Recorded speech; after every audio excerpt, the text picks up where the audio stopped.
Bapak-bapak, ibu-ibu, pada saat sholat ingat wajah orang ini. Saya melihat Bang Geis cocok sekali jadi sekjennya Partai Perubahan Indonesia, ya.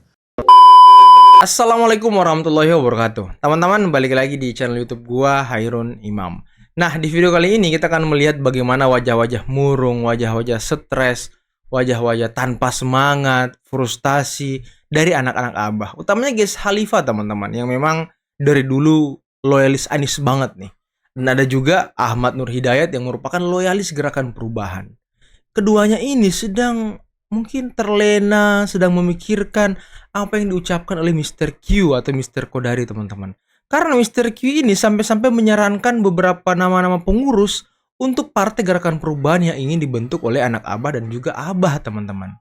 Sampai-sampai ya nama Ges Khalifah dan Ahmad Nur Hidayat masuk sebagai tokoh inti. Waduh, mereka merasa tersinggung nggak ya? Oke teman-teman, sebelum kita masuk ke videonya, jangan lupa like, subscribe, dan share. Dan tanpa perlu berlama-lama lagi, mari kita simak videonya berikut ini. Muhammad Kodari, orang yang paling senang atas gagalnya Anies. Bapak-bapak, ibu-ibu, pada saat sholat ingat wajah orang ini. Hah? Ini anak-anak Abah narasi agama mulu yang dipakai ya? Nggak jelas. Silahkan, karena itu berapa kali saya melihat diskusi dan diskusi bareng, terkesan lah betapa tidak inginnya Anies tampil di pilkada kali ini. Selamat Pak Kodari, sukses. Semoga Anda berhasil seterusnya. Lebay ya, lebay. Baik, terima kasih. Assalamualaikum warahmatullahi wabarakatuh. Waalaikumsalam. Terima kasih Bang Karni. Saya tadi mendengarkan teman-teman dari Kampung Bayam, turut prihatin.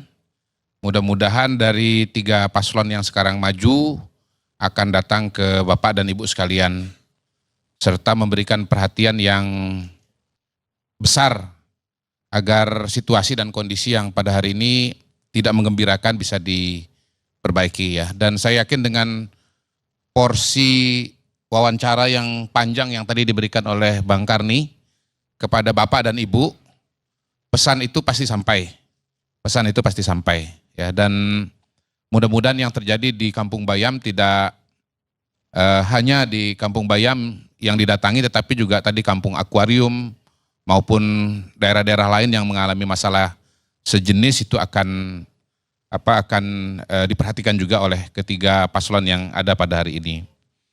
Saya mungkin Bang Karni sesuai dengan tema saja, sesuai dengan topik saja, yaitu soal masa depan Anies Baswedan ya. Berdasarkan pidato yang beliau sampaikan kemarin, yang dalam pidato itu kuat sekali pesan dan kesan bahwa beliau akan mendirikan ormas atau partai politik. Saya pribadi sangat mendukung gagasan itu ya, karena memang gagasan apapun juga dia baru bisa berjalan jauh kalau dia punya kaki, dan kaki itu adalah organisasi. Mas Anies adalah tokoh politik ya, walaupun pada hari ini beliau tidak berpartai atau belum punya partai, tapi jelas beliau adalah tokoh politik. Baik ketika beliau maju sebagai calon gubernur 2017 maupun maju sebagai calon presiden tahun 2024. Nah, keberadaan partai politik, entah nanti langsung berdiri sebagai partai politik atau berdiri sebagai ormas dulu, sebagai sebuah proses metamorfosa, sebagaimana yang pernah beliau alami, misalnya dulu pernah tergabung di Ormas Nasional Demokrat, Nasdem. ya. Iya, Nasdem. Kemudian Ormas Nasional Demokrat menjadi Partai Nasdem, walaupun Mas Anies tidak ikut di Partai Nasdem, tapi saya kira menjadi pengalaman yang sudah membuat Mas Anies itu punya Bekal. punya pelajaran ya, atau sudah punya pengalaman lah bagaimana menyiapkan sebuah partai politik yang dimulai dari ormas ya. Dan memang dalam struktur pemerintahan kita, dalam struktur politik kita, peran partai politik itu sekarang sangat-sangat sentral.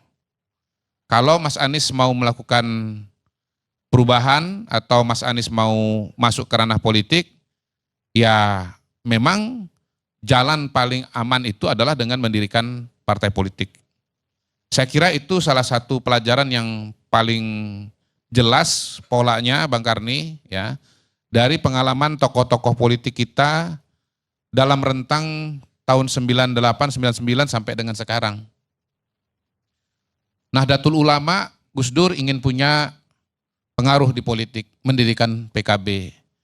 Pak Amin Rais ya sebagai tokoh reformasi, boleh dibilang tokoh perubahan juga pada masa itu, ya. Lokomotif reformasi, lokomotif perubahan pada waktu itu mendirikan partai juga, Partai Amanat Nasional. Dan tahun 2004 Pak SBY mungkin mirip situasinya dengan Anies Baswedan, ya, mendirikan Partai Demokrat. Apa alasan Pak SBY mendirikan Partai Demokrat? Yang saya dengar dari teman-teman Demokrat adalah karena Pak SBY waktu itu maju calon wakil presiden ternyata tidak berhasil. Iya. Dan beliau serta teman-teman membuat kesimpulan bahwa masalahnya adalah karena Pak SBY tidak punya partai politik. Karena itu dibuatlah partai politik. Dan berhasil dengan gilang gemilang, sangat berhasil. Karena partai itu Langsung baru didirikan menang, kan? pada tahun 2002. Tahun 2004 ikut pemilu langsung dapat suara sekitar 7,5%, hampir 8%. Dan Pak SBY terpilih sebagai Presiden Republik Indonesia tahun 2004. Dan sampai sekarang partai politik tersebut masih ada dan diteruskan oleh Ananda Agus Harimurti Yudhoyono, ya. Disingkat AHY, dari SBY ke AHY. AHY. Gitu. Kemudian Pak Prabowo, ya, ingin maju sebagai calon presiden, pernah ikut konvensi Partai Golkar. Beliau kalah di konvensi Partai Golkar. Lalu beliau mendirikan partai politik juga dengan dorongan dari teman-teman dan rekan-rekan Pak Prabowo, ya, misalnya Fadlizon, kemudian juga barangkali Ahmad Muzani, ya, dan seterusnya dan seterusnya, mendirikan partai politik. Tidak sesukses seperti Pak SBY, pertama kali ikut pemilu, ya, hanya dapat sekitar 4,5%, hanya bisa maju sebagai calon wakil presiden dan kalah. Wakilnya Bu Mega waktu itu, ya. Tapi partainya terus tumbuh dari 4,5% menjadi berapa dan seterusnya berapa, ya. Kalau tidak salah 11%, lalu terakhir 14%. Gagal 2 kali maju pemilu presiden, gagal dalam pengertian kalah di Pilpres. Tetapi akhirnya 2024 ini berhasil menang. Dan terpilih sebagai presiden. Nah, contoh-contoh seperti itu amat sangat banyak, ya, amat sangat banyak. Jadi jalan yang akan ditempuh oleh Mas Anies sebetulnya bukan jalan yang baru, itu jalan yang sudah dilalui oleh para tokoh-tokoh politik dan jalan yang sangat-sangat lazim, Bang Karni, ya. Pak Amin Rais berpisah dengan Partai Amanat Nasional mendirikan Partai Umat, walaupun belum lolos PT, ya. Anies Mata, Fahri Hamzah berpisah dengan PKS, mendirikan Partai Gelora. Tapi geloranya masih gelora kecil-kecil saja, belum gelora besar, gitu ya, sehingga belum lolos juga PT. Nah, kalau bicara Mas Anies, menurut saya ini adalah golden moment. Golden moment. Berbeda dengan Pak Amin. Pak Amin itu sudah sunset. Golden momennya beliau itu tahun 2000, tahun 99. Udah sepuh, ya kan? Yang berarti 25 tahun yang lalu.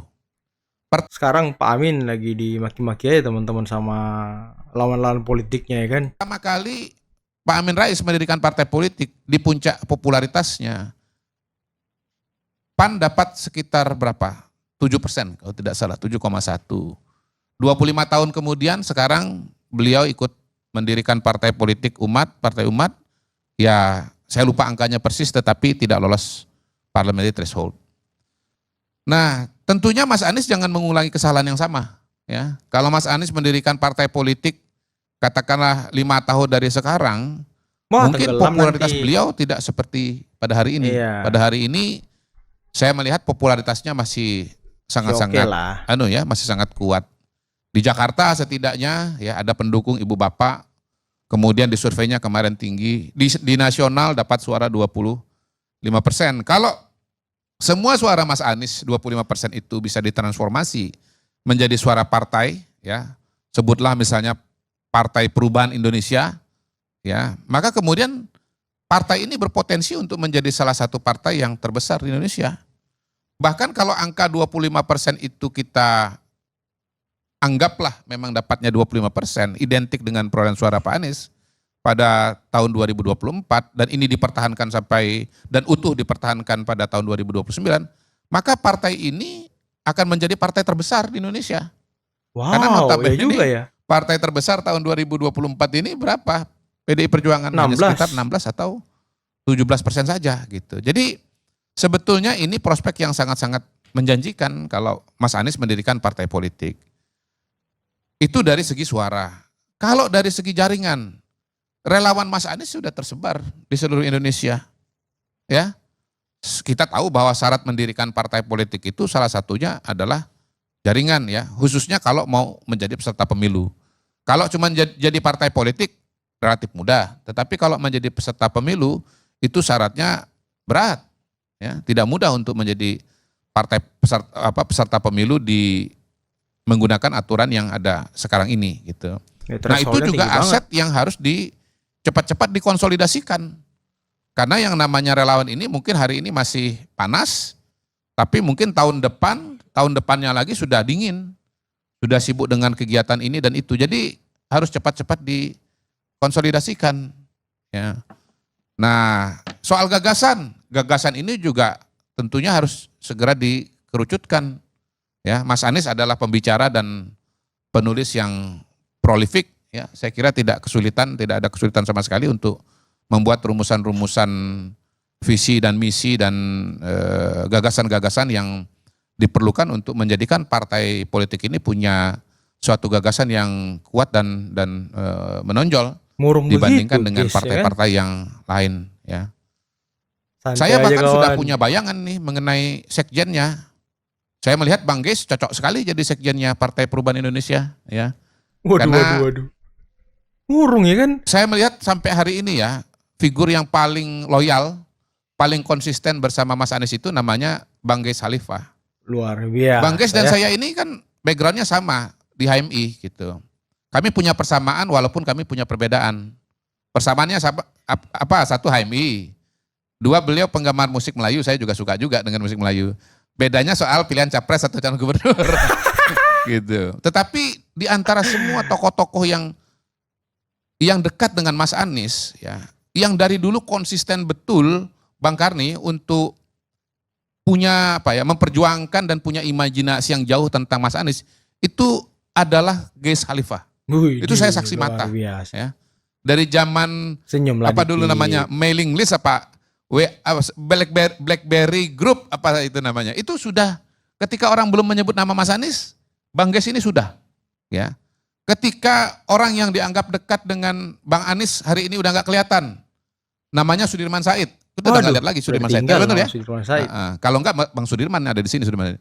Ini Bang Geis masih ada sampai sekarang. Jadi karena ini perjuangan panjang dan sedikit banyak akan melelahkan, maka diperlukan pendamping yang betul-betul sudah teruji, tangguh dan loyal. Dan itu saya tidak melihat ada orang lain yang sedekat Bang Geis dengan Anies Baswedan. Gitu.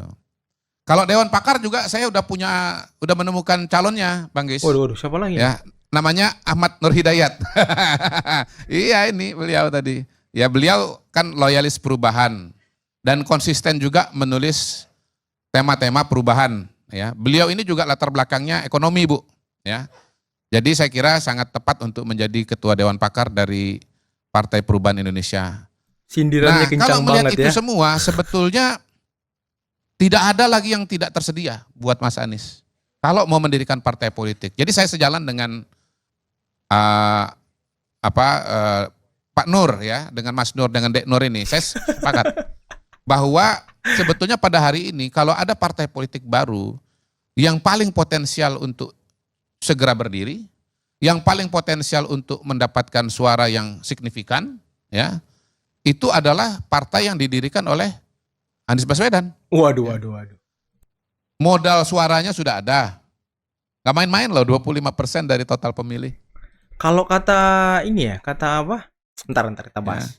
Kemudian relawannya juga jaringannya sudah ada di seluruh Indonesia. Tinggal dikontak saja. Ya. Calon pengurusnya sudah ada juga. Gitu. Jadi saya nggak melihat alasan bahwa partai ini tidak bisa berdiri. Gitu ya. Segera saja berdiri. Ya. Berkompetisi dalam politik Indonesia, menjadi bagian dari proses politik Indonesia dan mudah-mudahan bisa menjadi solusi yang bagus bagi bangsa dan negara Indonesia. Saya kira itu Bang Karni. Terima kasih. Wassalamualaikum warahmatullahi wabarakatuh. Nah, teman-teman, itulah tadi bagaimana bisa kita dengarkan ya sindiran-sindiran halus, sindiran-sindiran nyelekit dari Mr. Kodari terhadap anak-anak Abah, utamanya Ges Khalifah yang memang loyalis Anies, yang suka memainkan narasi-narasi agama untuk sedikit menyerang orang sepertinya teman-teman. Dan juga Ahmad Nur Hidayat, seorang loyalis perubahan yang katanya suka menulis tentang gerakan-gerakan perubahan. Dan tadi struktural dari Partai Perubahan sudah ditemukan juga sama Mr. Kodari, teman-teman. Ini luar biasa. Ini penerawangan Mr. Kodari ini sangat baik, teman-teman ya. Analisisnya sangat tajam terhadap Anies Baswedan dan Partai Perubahan. Ya, semoga sajalah kita doakan teman-teman ya, Pak Anies dengan partainya nanti, Partai Perubahan, dan anak-anak Abah nantinya yang ada di sana bisa tembus threshold ataupun bisa lolos di Kemenkumham. Tapi kalau nggak lolos di Kemenkumham jangan ngomong lagi ya kalau itu karena faktor kekuasaan ya, karena kan narasi-narasinya sedang dibawa ke sana tuh. Takutnya nanti kalau Anda mendaftar tidak memenuhi syarat dari partai politik, tidak memiliki perwakilan-perwakilan di daerah. Tapi kan katanya ini teman-teman, kata ketua relawan Anies ya, dia punya anggota sebanyak 2 juta orang lebih malah yang siap untuk masuk ke Partai Perubahan. Waduh, ini sangat luar biasa sih ya. Kita lihatlah bagaimana nanti Partai Perubahan teman-teman ya. Semoga lancar lah Pak Anies biar bisa nyalon lagi, biar nanti di tahun 2029 nggak ngomong lagi kalau dijegal partainya dan segala macam. Dan semoga partainya nggak dijegal teman-teman ya. Oke, mungkin cukup sekian dulu video kali ini. Jangan lupa like, subscribe, dan share videonya. Akhir kata, billahi taufiq wal hidayah. Wassalamualaikum warahmatullahi wabarakatuh. Bye-bye.